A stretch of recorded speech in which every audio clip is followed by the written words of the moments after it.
Hare Krishna, reverências, todas as glórias a Srila Prabhupada. É um prazer estar aqui com vocês.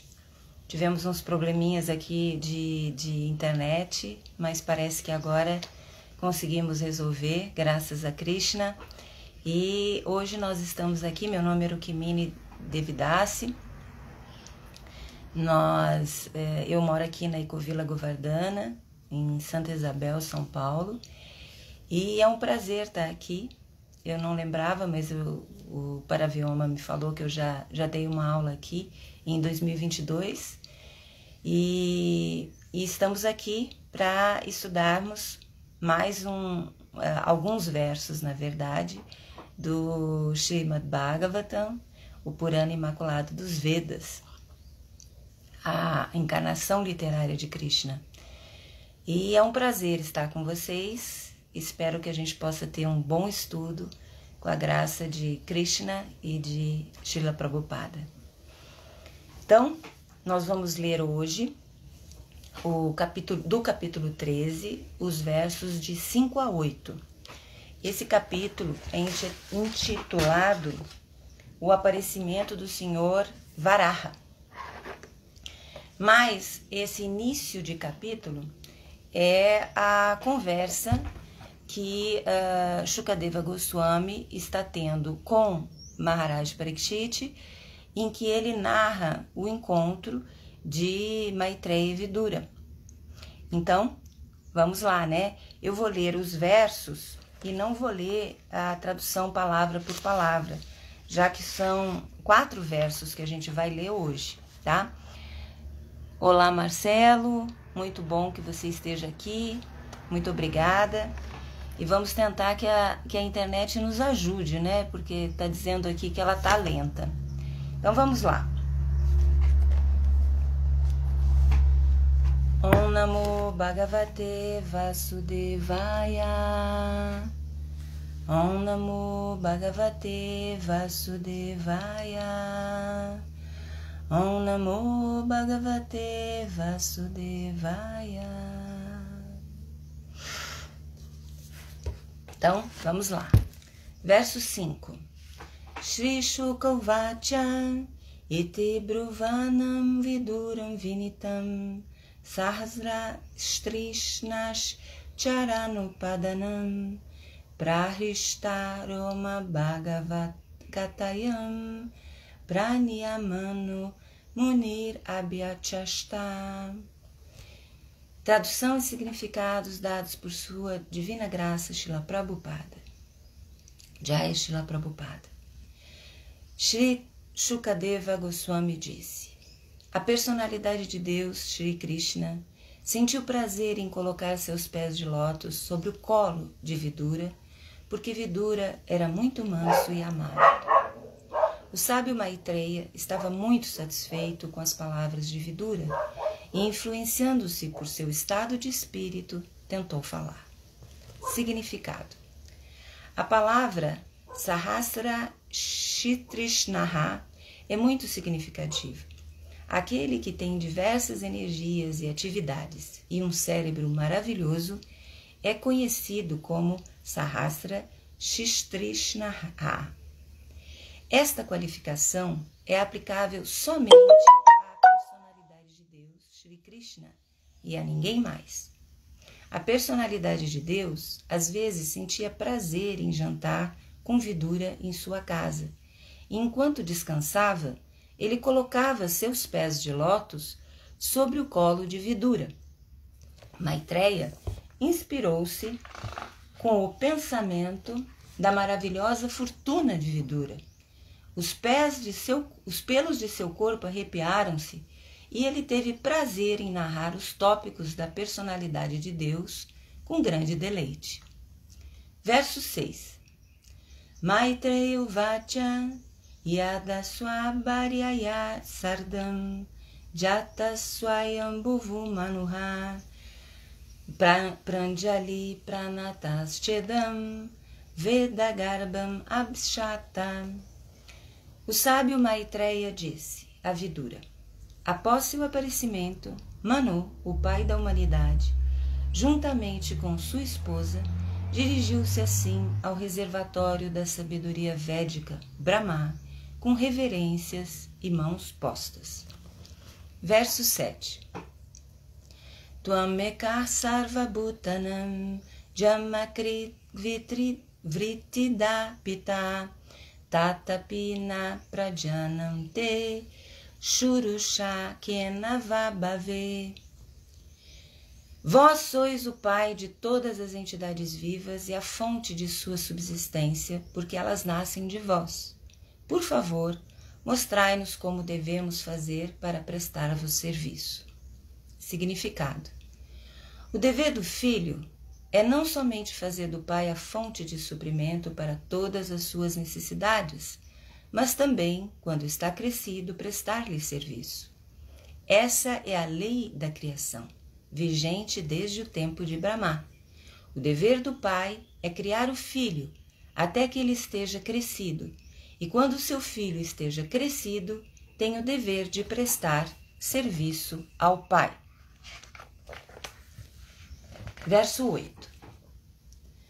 Tad videhi namastubhyam karmasu idyamma shaktishu yat kriveha yasho vishvag amutracha bhavet gatir. Ó pessoa adorável, por favor, dai-nos vossa orientação para a execução do dever dentro de nossa capacidade de trabalho, para que possamos segui-lo, a fim de obter fama nesta vida e progresso na próxima. Significado: Brahma é o recipiente direto do conhecimento védico transmitido pela personalidade de Deus, e qualquer pessoa que cumpra os deveres a ela confiados na sucessão discipular de Brahma certamente obterá fama nesta vida e salvação na próxima. A sucessão discipular de Brahma chama-se Brahma Sampradaya, e ela desce da seguinte maneira: Brahma, Narada, Vyasa, Madhva Muni, Purna Pragya, Padmanabha, Nrihari, Madhava, Akshobhya, Jayatirtha, Gyana Sindhu, Dayanidhi, Vidyanidhi, Rajendra, Jayadharma, Purushottama, Brahmanyartita, Vyasatirtha, Lakshmipati, Madhavendra Puri, Ishvara Puri, Sri Chaitanya Mahaprabhu, Swarupa Damodara e Sri Rupa Goswami e outros. Sri Raghunatha Dasa Goswami, Krishna Dasa Goswami, Narottama Dasa Thakura, Vishwanatha Chakravarti, Jagannatha Dasha Babaji, Bhaktivinoda Thakura, Gaurakshora Dasa Babaji, Srimad Bhaktisiddhanta Sarasvati e A.C. Bhaktivedanta Swami. Esta linha de sucessão discipular proveniente de Brahma é espiritual, ao passo que a sucessão genealógica de Manu é material, mas ambas estão na marcha progressiva rumo à mesma meta da consciência de Krishna.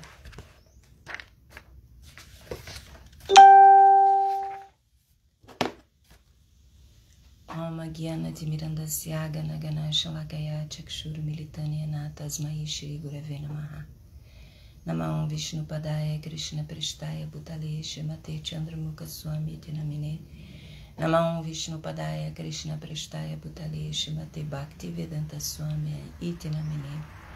Jaya Shri Krishna Chaitanya Prabhu Nityananda Shri Advaita Gadadara Shivasati Gaura Bhakta Vrinda. Hare Krishna, Krishna Krishna, Hare Hare, Hare Rama, Rama Rama, Hare Hare. Muito bem, sejam todos bem-vindos. Vamos aqui ler agora, verso por verso, à medida que a gente for falando sobre ele. Só a tradução agora. Shri Shukadeva Goswami disse: a personalidade de Deus, Shri Krishna, sentiu prazer em colocar seus pés de lótus sobre o colo de Vidura, porque Vidura era muito amável, manso e amável. O sábio Maitreya estava muito satisfeito com as palavras de Vidura e, influenciando-se por seu estado de espírito, tentou falar. Muito bom. Neste verso, tem alguns aspectos que são muito interessantes. O primeiro deles é que Krishna sentiu prazer em colocar seus pés de lótus no colo de Vidura. Olha que coisa maravilhosa, porque ele era manso e amável. Portanto, aqui temos uma característica de um devoto para que Krishna sinta prazer em colocar os seus pés de lótus no colo desse devoto. Esta situação é muito interessante de se analisar. O que significa Krishna colocar seus pés no colo de Vidura? O que representa isso? No verso anterior, foi dito que os devotos puros sempre pensam nos pés de lótus da Suprema Personalidade de Deus. Isso foi dito no verso anterior, né? Olha aqui, os devotos puros sempre pensam dentro de seus corações nos pés de lótus da Personalidade de Deus, que outorga a liberação a seus devotos. Esse estado de espírito, né, quando o devoto é manso e amável o suficiente, que faz com que Krishna sinta muito prazer em colocar seus pés de lótus no colo desse devoto, isso outorga liberação a seus devotos. Portanto, meditar nos pés de lótus de Krishna, que é uma coisa que todos os devotos sempre buscam fazer, tem um peso e uma importância muito grande. Na filosofia védica, a expressão pensar nos pés de lótus da Suprema Personalidade de Deus é um conceito espiritual muito profundo e também muito simbólico. O que isso representa? Como que a gente pode pensar o que pensar nos pés de lótus de Krishna representa? Primeira coisa é que quando o devoto está no nível de pensar nos pés de lótus da Suprema Personalidade de Deus, ele está na mais alta devoção e amor, né? Quando ele pensa com pureza, ele está em devoção e amor. Essa é uma atitude de devoção sincera e amorosa por Deus, né? Isso não é justamente o que a gente busca? Não é a meta da vida? Desenvolver amor puro por Krishna? Então, esse aspecto de pensar nos pés de lótus de Krishna cria uma profunda conexão entre o devoto e Krishna, entre devoto e a Suprema Personalidade de Deus. Esse é um aspecto. Outro aspecto que a gente pode pensar é que isso demonstra humildade. Focando nos pés de lótus da Suprema Personalidade de Deus, há o reconhecimento do devoto de que ele é inferior à grandeza de Deus. Ele reconhece humildemente que há um ser muito maior que está por trás de absolutamente tudo, que nada existe maior que ele. E ele reconhece isso. Portanto, ele conseguiu desenvolver uma humildade para que isso pudesse acontecer. Outra coisa que a gente pode pensar é que quando a gente pensa nos pés de lótus do Senhor, a gente está trazendo para nós um refúgio e uma proteção daquele que é maior do que tudo. Esse refúgio, essa busca de refúgio, de proteção em Deus, promove para o devoto um abrigo frente às diversas dificuldades que existem na vida. Olha que coisa maravilhosa isso. traz também uma purificação para a mente. Para a mente dessa pessoa. É uma prática que purifica a mente e os sentimentos. Então, quando você pensa com toda sinceridade, com todo amor e devoção, nos pés de lótus de Krishna, você está trazendo um estado de consciência, de devoção, que afasta das ilusões da matéria. Olha que coisa incrível, gente. É muito incrível isso. Sem falar que quando você pensa nos pés de lótus de Krishna, você está se colocando dentro da realização do Dharma. Essa prática alinha o seu Dharma e guia você nas decisões que você tem que tomar diariamente. Então, este verso, que eu vou ler de novo, que aparentemente é simples, ele é de uma profundidade, como todos os versos do Srimad Bhagavatam. O que eu venho pensando ultimamente, que os versos, às vezes, não tem tradução de Prabhupada, mas leia o verso, porque ele em si só já traz tudo o que a gente precisa. Não existe um verso à toa no Srimad Bhagavatam. Não existe um verso que não seja importante de ser analisado e refletido. Vamos ver então o verso 6. O verso 6 não tem um significado de Prabhupada. Mas olha só o que ele diz. O sábio Maitreya disse a Vidura: após seu aparecimento, Manu, o pai da humanidade, juntamente com sua esposa, dirigiu seu reservatório da sabedoria védica Brahma com reverência e mãos postas. Quem é Swayambhuva Manu?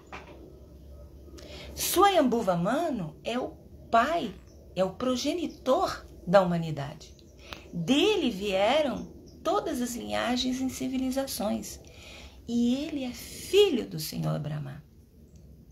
E aqui está dizendo que ele dirigiu-se ao Senhor Brahma, que é o reservatório de toda a sabedoria védica, com reverências e mãos postas. Por quê? Por que Swayambhuva Manu se dirige a Brahma, que é seu pai, com reverências e mãos postas? Aqui nós temos, de novo, uma grande questão a ser analisada e de uma profundidade muito grande, que é a relação dármica entre pais e filhos, que nesta era que nós estamos, neste momento que nós estamos, está altamente esquecida. Respeito, reverência dos filhos para com os pais, proteção, amor incondicional dos pais para com os filhos. Nesta era onde prevalece a vaidade e onde prevalece o orgulho e muitas vezes a arrogância, faz com que as pessoas se esqueçam da importância do cultivo de uma relação pura, dármica, entre pais e filhos. E isso é dito, então, nesse verso 7, que eu vou ler novamente a tradução. Vós sois o Pai de todas as entidades vivas e a fonte de sua subsistência, porque elas nascem de vós. Por favor, mostrai-nos como devemos fazer para prestar-vos serviço. Então, este filho, em reverência, dirige-se ao Pai para prestar serviço. Olha que incrível! O que faz com que nós criemos uma ponte que nos ligue à Suprema Personalidade de Deus? Bhakti, serviço devocional. E aqui, novamente, Swayambhuva Manu chega para seu pai e diz: por favor, me acolha para que eu possa servi-lo. No comentário, Prabhupada fala desse dever de um filho, já que Swayambhuva Manu era filho de Brahma. Vamos analisar isso de novo. Na filosofia védica, os deveres dos pais para com os filhos e dos filhos para com os pais estão muito ligados a esse conceito de Dharma. O Dharma de pai e o Dharma de filho. E também na importância da família, que também é algo meio que perdido na época atual.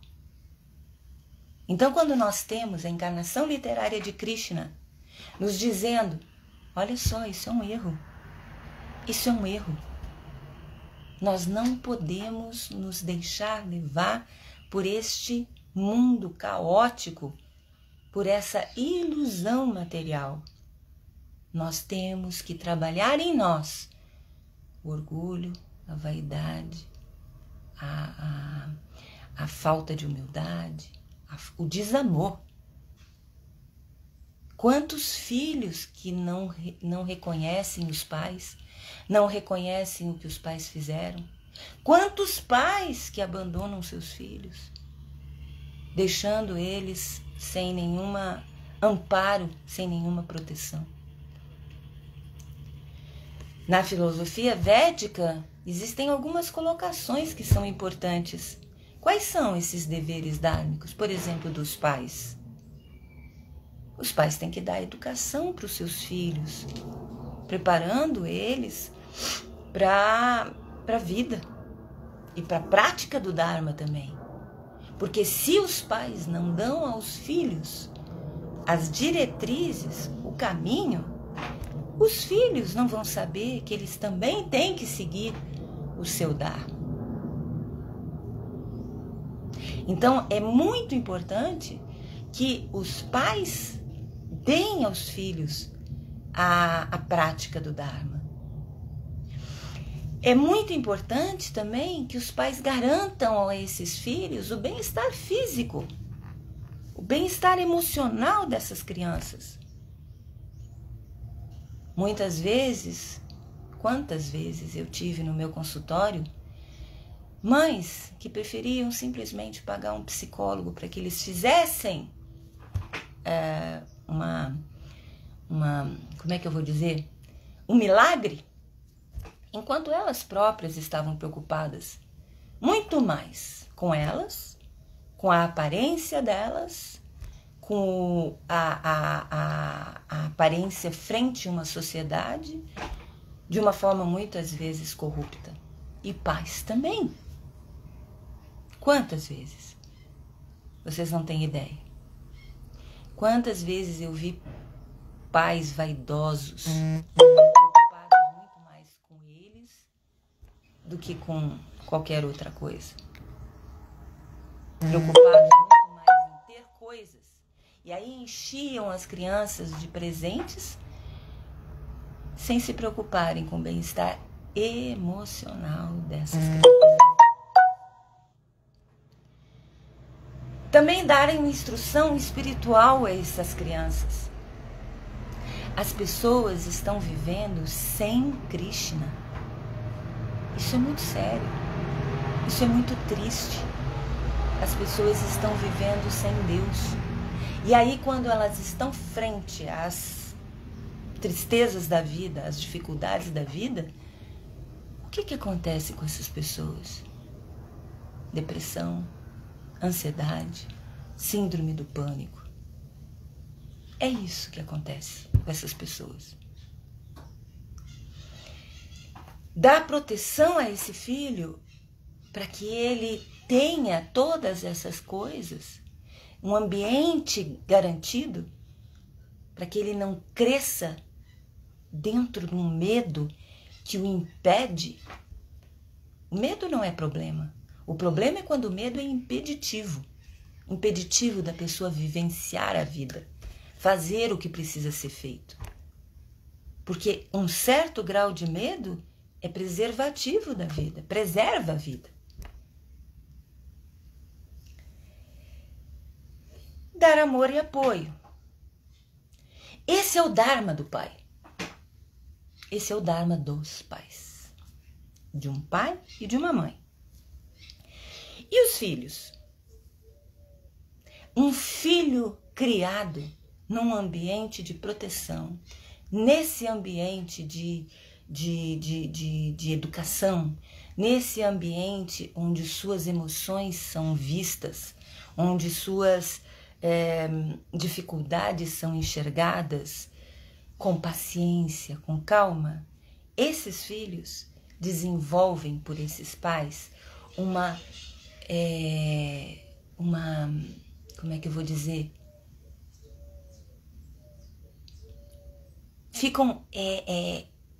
Esses pais tornam-se heróis para esses filhos.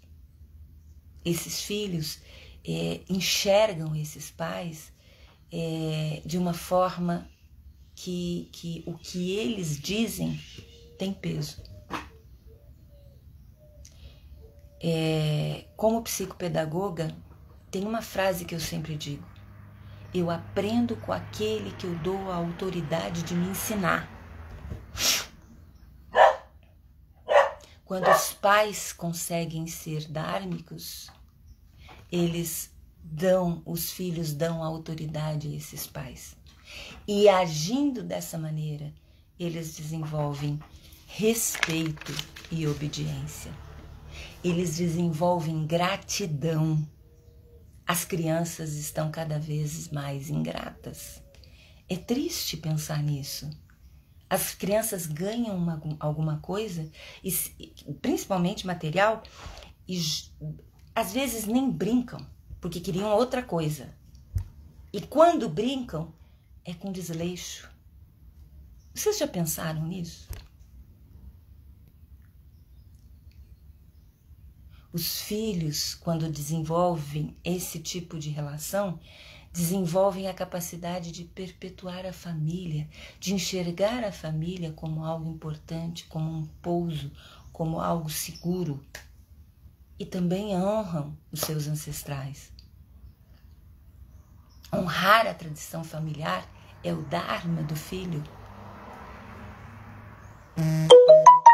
Quem faz isso consegue prestar serviço aos pais, que é justamente o que Swayambhuva Manu vai fazer, com reverências e mãos postas, no verso 6 e no verso 7.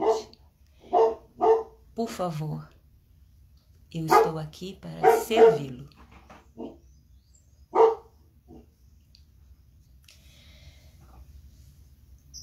No verso 8, que é o último que nós vamos analisar hoje,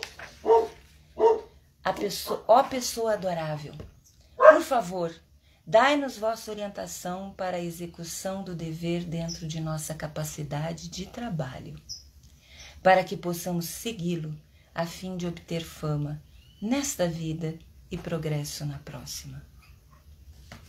Muito interessante isso. No comentário desse verso, Prabhupada fala da importância da sucessão discipular.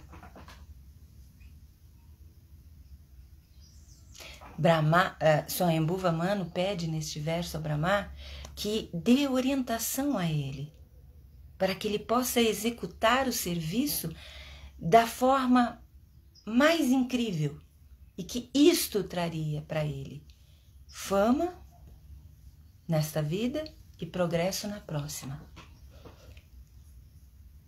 É interessante isso, porque as pessoas se prendem a um conceito de fama que atiça a vaidade. Mas não é a essa fama que esse verso se refere. É a fama daquele que cumpriu o seu dever, que cumpriu o seu dever de casa. Nós estamos aqui neste mundo que é, como meu guru sempre diz, uma prisão. E a gente tem que cumprir o dever de casa que a gente veio fazer aqui, para que a gente possa sair desse mundo, dessa roda, desse samsara. Nesse significado, Prabhupada fala do Parampará, da sucessão discipular, né? E ainda termina falando que a linha sucessória de Brahma é espiritual e a de Swambhuva Manu é material. E que ambas, espiritual e material, levam a pessoa rumo à consciência de Krishna. O Parampará ajuda no processo da consciência de Krishna de diversas maneiras. Vamos tentar pensar algumas delas. A primeira delas é na transmissão do conhecimento. Mas é uma transmissão de conhecimento que vai de mestre para discípulo e sem interferências. Conhecimento puro, como foi dito nas Escrituras, vindo de mestre para discípulo, de mestre para discípulo, e chegou a nós, até graças à maravilhosa contribuição de Srila Prabhupada, que atravessou o oceano e veio trazer para nós a possibilidade de que nós tivéssemos o Srimad Bhagavatam, que nós tivéssemos a Bhagavad Gita como ela é, para que a gente enxergue o que nós precisamos para o nosso caminho. A sucessão discipular proporciona orientação e apoio. Os gurus, eles fornecem os ensinamentos e a motivação para que a gente continue neste caminho. Os mestres espirituais inspiram os discípulos para que sigam o caminho com seriedade e com amor. Gente, que bênção nós temos. Que bênção que nós temos. Ainda tanta gente que não conhece isso. Nem todos estão preparados para isso, isso com certeza. Mas ainda tem muita gente que está pedindo por este conhecimento. A sucessão discipular protege contra interpretações errôneas e desviantes das Escrituras. Protege que a gente não se equivoque. Ajuda a cultivar a humildade e respeito pelos que vieram antes. Ajuda a aprofundar a devoção e a experiência espiritual. E acima de tudo, gente, é uma ponte que nos liga, que liga a alma condicionada ao Senhor Krishna, a Suprema Personalidade de Deus. Bom, pessoal, acho que era isso que eu tinha para falar para vocês. Espero que a gente tenha conseguido falar o que vai dentro do coração mesmo. E vamos ver aqui, conversar com vocês um pouquinho, ver se tem alguma colocação, alguma pergunta, né? Anabela Oliveira, Hare Krishna. Antes disso, Marcelo Magalhães. Parece que as novas gerações acabam recebendo toda uma carga de neuroses que vem passando de pai para filho desde muito tempo. Teria isto se iniciado no começo de Kali Yuga? Como podemos nos blindar? Peraí, só um pouquinho que não está dando para eu ler, tá? Agora, a esse respeito, como podemos nos blindar? Olha, Maya é muito poderosa. Eu lembro de uma passagem de Prabhupada que ele disse para os seus devotos que ele não caía em Maya. E um dia os devotos viram Prabhupada na frente das deidades chorando muito. E os devotos perguntaram: Prabhupada, por que você está chorando tanto? E Prabhupada disse: eu estou pedindo para que Maya não me pegue. E aí os devotos disseram: mas o senhor não disse que Maya não te pega? E aí Prabhupada respondeu: por isso mesmo. Então nós temos que ter uma atitude interna de nos enxergar. Nós não somos anjinhos de candura, mas também não somos a pior coisa do mundo. E se nós tivermos a oportunidade de ter a consciência de Krishna, nós temos algo muito forte que nos blinda, sabe, Marcelo? Que se chama Mahamantra. Hare Krishna, Krishna Krishna, Hare Hare, Hare Rama, Rama Rama, Hare Hare. Essa é uma forma de nos blindar. Os pais passam, você tem razão, muitas neuroses para os seus filhos. Eu tinha um professor de psicologia que dizia que os problemas tinham 500 anos.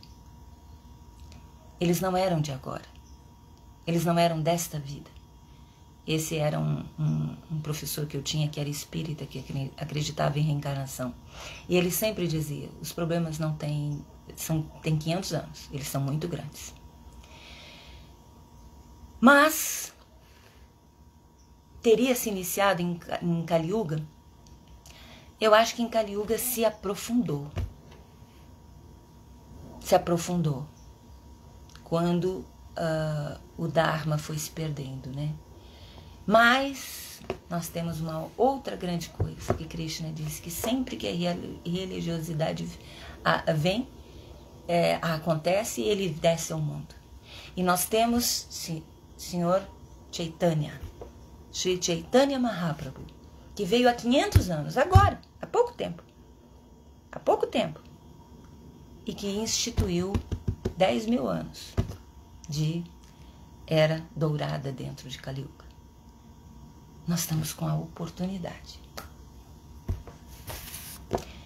Espero que eu tenha respondido, Marcelo. Hare Krishna, Anambela, Ananda Daini, sim, Rukmini, esse Dharma de ser mãe, realizei. Pura verdade, que maravilha. Hare Krishna, linda aula, muito obrigada, queridos.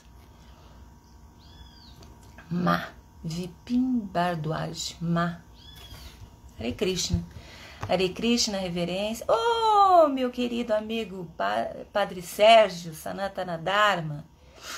Hare Krishna. Precisamos. Raul Tinelli me mandou uma flor, muito obrigada. Raul Tinelli, precisamos de mais devotas qualificadas assim. Oh, meu querido, falta tanta qualificação, tanta. Você não tem noção do quanto eu procuro estudar para cada aula, porque eu não tenho a qualificação, porque falta qualificação. Mas a gente estuda, e aí estudando, a gente consegue. E a gente, quando não consegue, a gente pede para o nosso guru, e o nosso mestre espiritual, que está dentro da sucessão discipular, nos dá a luz. Reverências, Iscon Rio, reverências. É isso então, pessoal. Todas as glórias dos devotos reunidos. Hare Krishna. Muito obrigada e que vocês possam ter um belíssimo dia em consciência de Krishna. Hare Krishna.